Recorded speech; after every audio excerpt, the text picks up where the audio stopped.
যোগাসন, প্রথমে হচ্ছে তালাসন।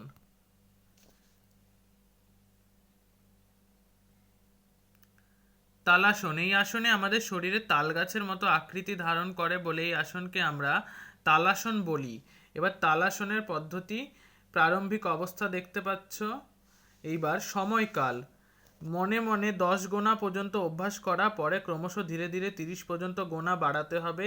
এইভাবে 2-3 বার অভ্যাস করা যেতে পারে। নিষেধ, যাদের গোড়ালিতে ব্যথা বা পায়ের পাতায় ব্যথা তারা এই আসন অভ্যাস করা উচিত না।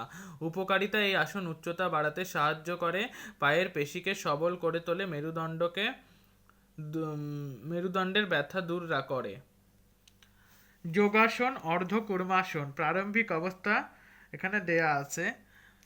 প্রারম্ভিক অবস্থা, সময়কাল, সময়কাল হচ্ছে এই অবস্থায় মনে মনে 10 গুনতে হবে, ধীরে ধীরে 30 পর্যন্ত গোনা বাড়াতে হবে। নিষেধ, যাদের মেরুদণ্ডে ব্যথা, চোখে হাই পাওয়ার তাদের যোগ বিশেষজ্ঞের পরামর্শ ছাড়াই আসন করা উচিত নয়। উপকারিতা, পেটের রোগ, কোষ্ঠকাঠিন্য, আমাশয়, ক্ষুধামন্দ দূর করে, হাঁপানি রোগ যারা ভোগে তাদের পক্ষে এটি একটি উপকারী আসন। হাঁটু ও মেরুদণ্ডের অস্থিসন্ধি নমনীয়তা বাড়াতে সহায়তা করে।